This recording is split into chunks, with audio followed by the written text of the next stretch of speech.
Tous ces applaudissements, nous les offrons à toi, notre Dieu, afin de nous donner les apôtres de l'an 2000 et les apôtres aujourd'hui présents.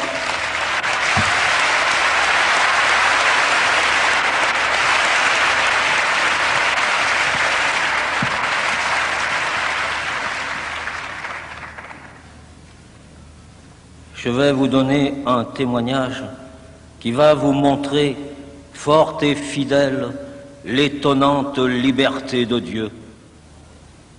Je suis né dans une famille athée. Je n'ai jamais entendu parler de Dieu.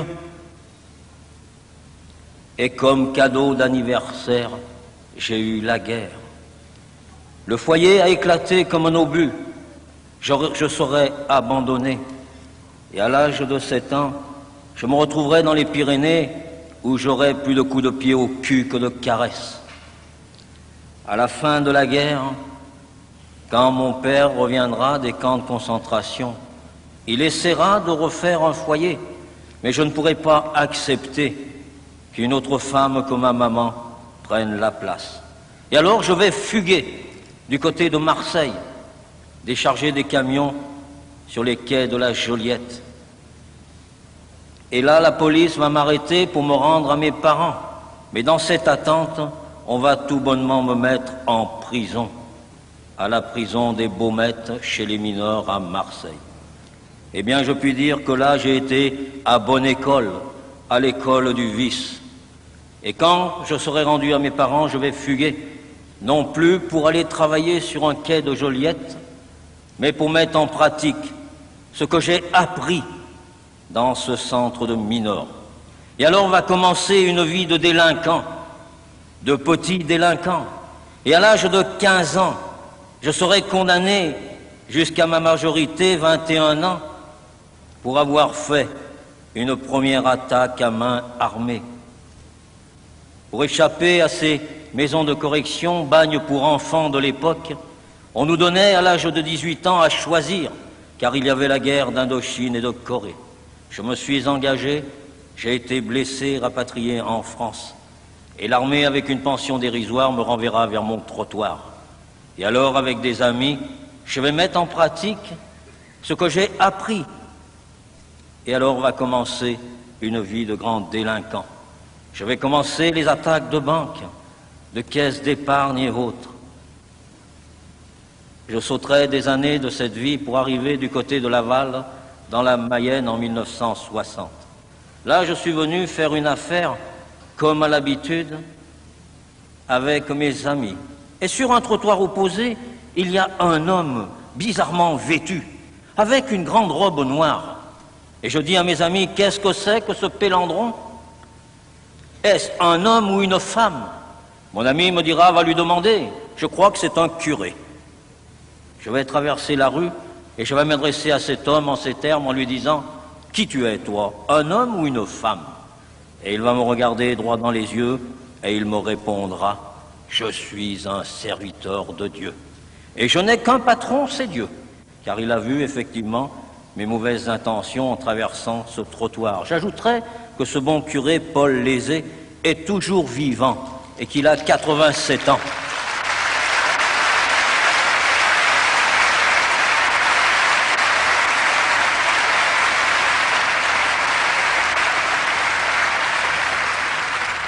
Je le vois souvent et il est toujours à Laval, toujours actif.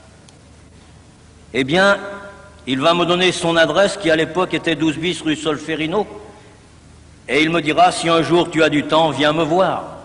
Je viendrai le voir. Entre lui et moi, il va y avoir une longue, je dirais, une amitié. Et il voudra parler aussi un peu de son Dieu, mais je lui dirai toujours, un Dieu qu'on ne voit pas, je ne peux pas y croire. Moi, les banques que j'attaque, je les vois, là au moins j'y crois. Il me donnera de bons conseils que je ne mettrai pas en pratique. Et bien des années après, je serai arrêté. Tout ce qui avait bien marché, ce qui était bien huilé, va se détraquer et je vais être arrêté. Je dirais que je ne suis pas resté longtemps en prison car j'ai beaucoup d'amis à l'extérieur et je vais m'évader une première fois. Muni de faux papiers, de faux passeports, de faux visas, eh bien j'irai rejoindre des amis en Amérique du Sud et mettre sur pied un trafic de drogue. Quand je reviendrai dans les pays d'Europe, le désir me prendra de passer voir des amis en France et je serai arrêté. Et de nouveau, je vais m'évader. Cela va durer 3 fois. Alors l'administration pénitentiaire ou ministère, on va dire, il faut neutraliser ce fauve. Et effectivement, je vais comparaître devant une cour d'assises où je serai condamné à 15 ans de réclusion criminelle. J'ajouterai aussi que je suis passé par devant tous les tribunaux où j'ai commis des méfaits, si bien que la note de prison s'élevait à 120 ans.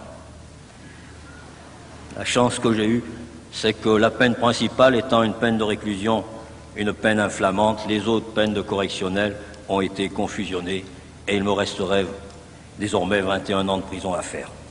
J'irai dans les centrales les plus dures, je tenterai encore de m'évader en creusant un tunnel. Et puis alors, dans cette centrale de Clairvaux, eh bien, on va vite me transférer ailleurs. Pourtant, Clairvaux s'était réputé pour les durs et les méchants. Il y avait marqué, d'ailleurs, sur le mur, quand on rentrait, le directeur nous faisait lire, ou lisait aux détenus qui ne savaient pas lire, « Ici, tu rentres comme un lion, t'en sortiras comme un agneau. » Eh bien, quelque temps après, il a été obligé de demander mon transfert, car il a dit « J'ai un loup dans ma bergerie. » Je suis arrivé à Château-Thierry. Château-Thierry, c'est la centrale qui accueille les détenus comme moi, un peu fous, rêvant de liberté et d'évasion. Le directeur, M. Souillet, je cite son nom, car je l'ai vu au mois de mai l'année passée, quand je suis retourné à la centrale de Château-Thierry donner une conférence, et il me l'a permis de donner son nom. Eh bien, ce directeur, quand il va m'accueillir, me dira tout bonnement, « Ici, tu marches ou tu crèves. » Et moi, en guise de réponse, je lui retournerai son bureau sur la tête. On en a parlé, il s'est souvenu, et moi aussi. Eh bien, là, dans cette cellule, je vais y rester de longs mois, de longues années. Mais il y a quelqu'un qui me suit dans cette marche, c'est mon bon curé. Il m'écrit une lettre par mois. Il ne me parle pas beaucoup de Dieu, seulement un mot par lettre, ou 2. André, pense à Dieu. Et il me laisse avec ce point d'interrogation. Sur une autre lettre, il dira, André, Dieu est dans ta cellule. Et sur une autre, Dieu existe. Et tous les mois, il y aura comme ça quelque chose. Il ajoutera même Dieu est bon. Alors là, j'avais bondi en disant, tu sais, si Dieu est bon, comment il se fait-il que je puisse attaquer des banques? Comment se fait-il qu'il y a des gens qui font la guerre? Et comment se fait-il que des gens meurent de faim? Et ce bon curé me répondra tout bonnement, c'est toi, André, le responsable de tout ça. Et j'ai dit, ben c'est bon. Moi, j'attaque des banques et je suis responsable de tout ça. Eh bien, effectivement, il avait bien raison, mon bon curé. J'étais bien responsable de tout ça. Mais non pas seulement, Levet André, mais les hommes du monde entier sont responsables de tout ça. Car il est vrai que Dieu est bon. Dans son infinie bonté, il nous a donné un commandement. Aimez-vous les uns les autres, comme je vous ai aimé.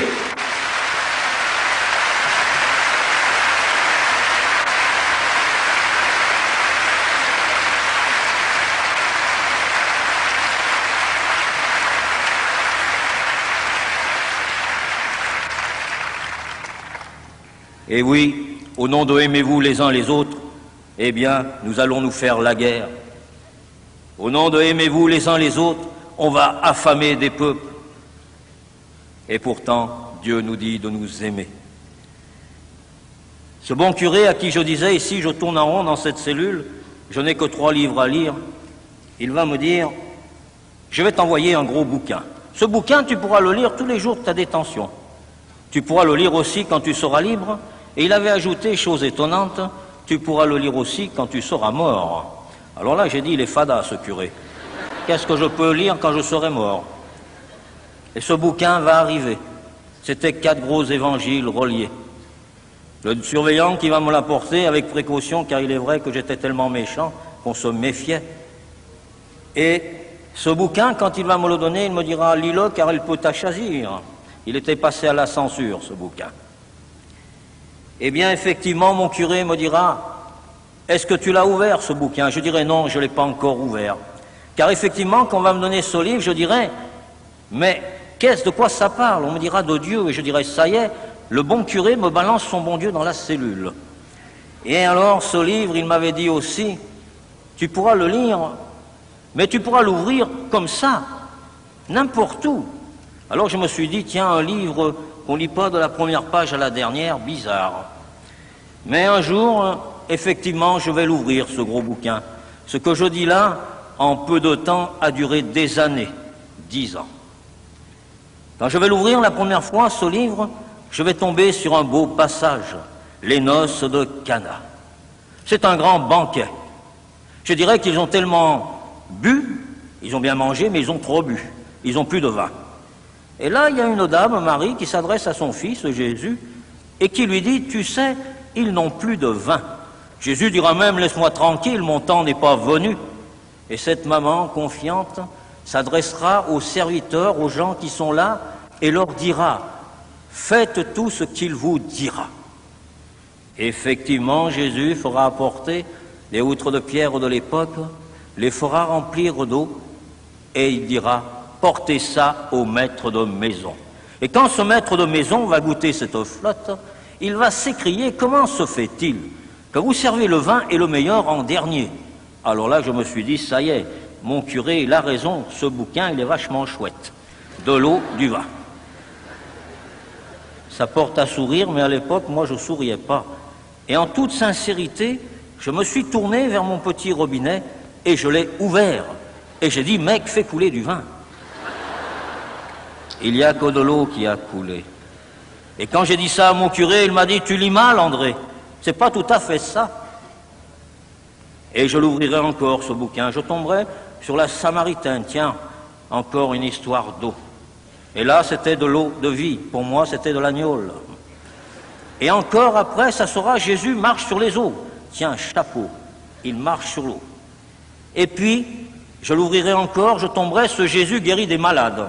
Alors à mon bon curé, je lui disais, il est médecin, ton Jésus. Plus loin, les paralytiques marchent, les aveugles y voient. Je dirais, mais il est chirurgien, ton Jésus. Et alors je tomberai sur le passage de Lazare. Tiens, même les morts, il fait ressusciter, ce Jésus. La sort du mort dira même, il sent déjà. Et Jésus dira, si tu crois, tu verras la gloire de Dieu. Ce qui m'avait à l'époque touché, c'est que à l'instant où ce Jésus allait ressusciter son ami Lazare, eh bien ce Jésus pleura. Et il criera d'une voix forte, Lazare sort. Et ce Lazare qui était mort, de mort qu'il était, il sera vivant.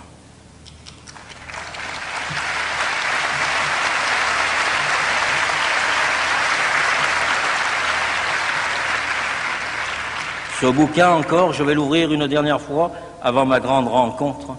Et quand je suis tombé sur cette histoire très longue et très triste, alors je me suis posé des questions.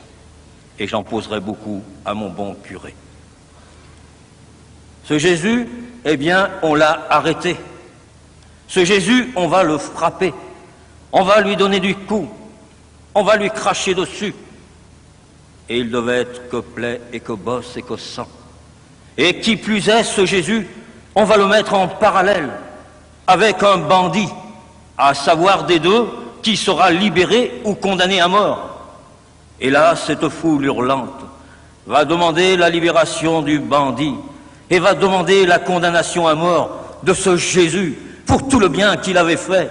Car autant que je me souvienne, à chaque passage que j'avais ouvert de ce gros bouquin, il n'y avait que des belles choses, il ne parlait que d'amour, que de fraternité.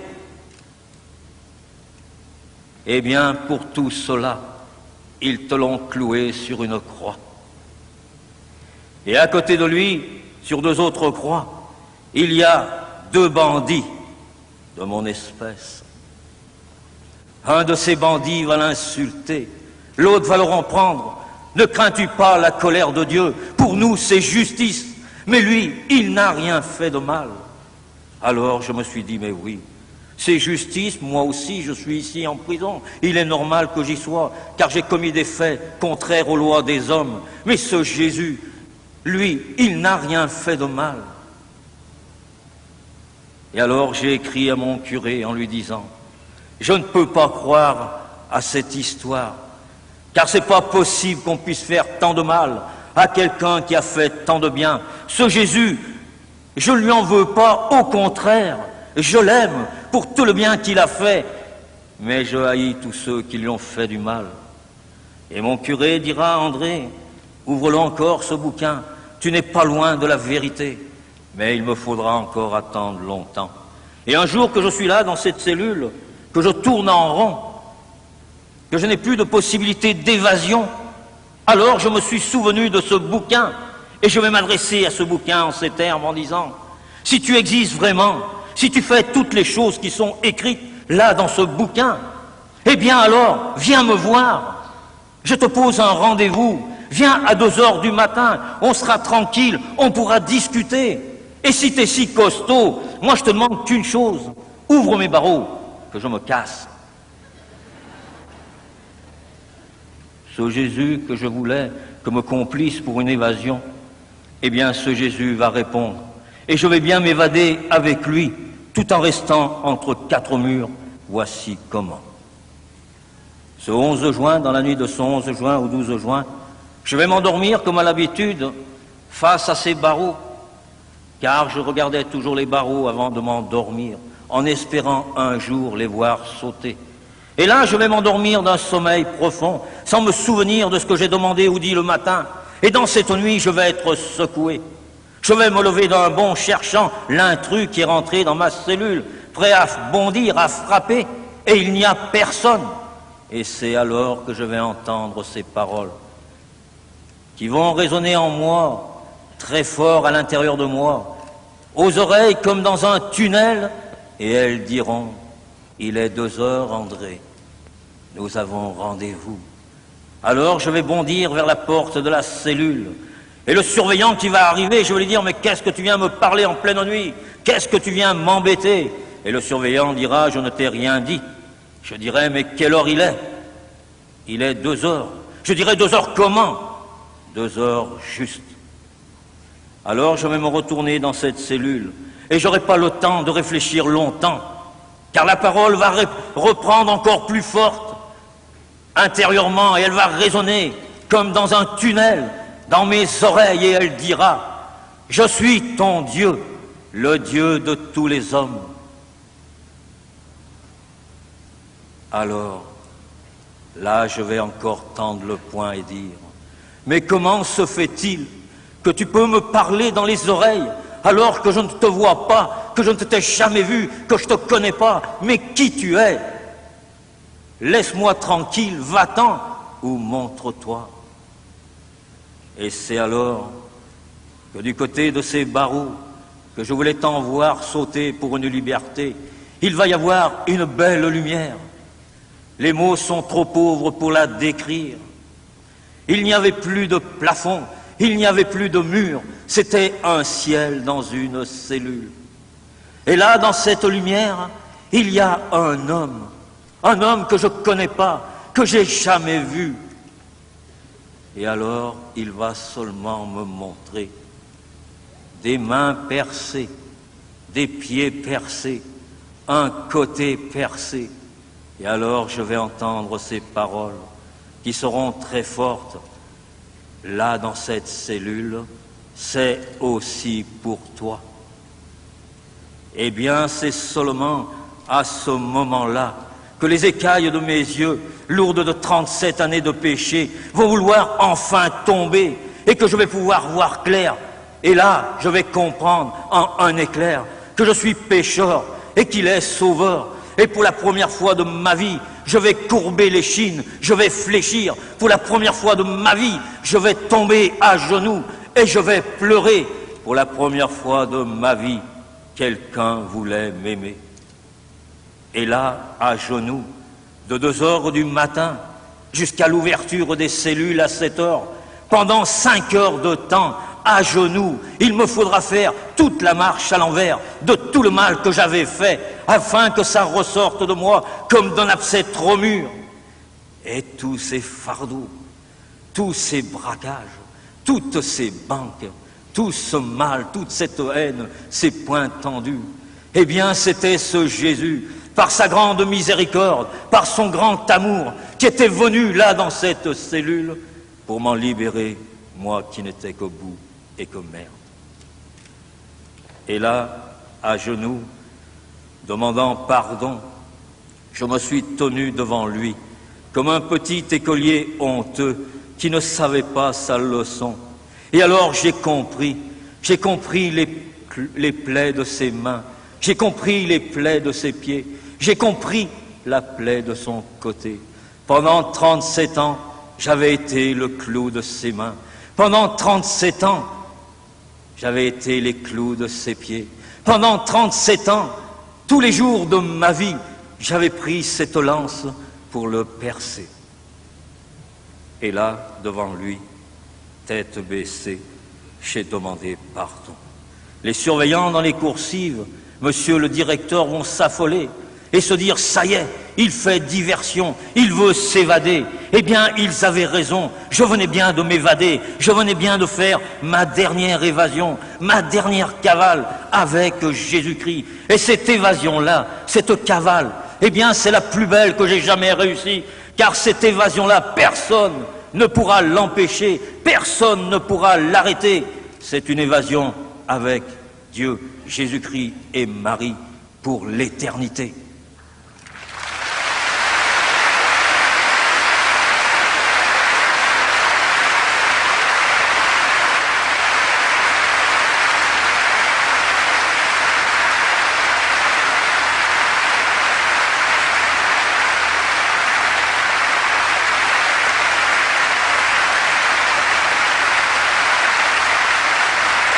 Merci Seigneur, à toi Seigneur, tous ces applaudissements à toi Seigneur. Je voudrais seulement ajouter, car je crois que je dépasse un peu mon temps, que désormais quand je suis sorti de prison, 6 ans après, car je suis encore resté 6 ans dans cette cellule, pour que cet artiste divin, ce Dieu, puisse en sortir de ce bloc de marbre, de ce bloc d'athéisme, le petit témoin que je deviendrai. Et quand je suis sorti de cette prison, eh bien je voulais être prêtre. Et je ne l'ai pas été. Mais ceux qui m'ont dit que le Seigneur ne m'attendait pas derrière les murs d'un séminaire pendant de longues années avaient raison, car il m'attendait vers le plus pauvre, le plus démuni, le plus petit, car j'étais de la rue, j'étais du Christ pauvre. Et alors j'ai été dans la rue, vers le petit, vers la prostituée, cette femme mal aimée, vers ce clochard, vers ce drogué. Et après je suis rentré dans les écoles, parce que les écoles, c'est important. C'est la société, ce sont les apôtres de demain, les apôtres de l'an 2000. Et c'est vous qui la ferez, cette société, ces apôtres de l'an 2000. Vous les ferez, oui, vous. Et vous ferez mieux que ne l'ont fait les anciens. Car quand je me retourne derrière moi, je ne suis pas fier de ce que j'ai fait, mais je ne suis pas fier de ce que nous ont légué nos anciens. Et alors je suis sûr que vous la ferez avec plus de partage, plus d'amour, de compréhension et de justice. Et il y a 5 ans, de nouveau, je suis rentré dans les prisons, revoir mes frères détenus, faire une chaîne d'amitié entre ceux de dedans et de dehors. J'ai établi des correspondances et je puis dire que dans le 2e livre qui sortira au mois de mai, eh bien, vous comprendrez tout le travail que je fais avec Jésus-Christ, Dieu et Marie.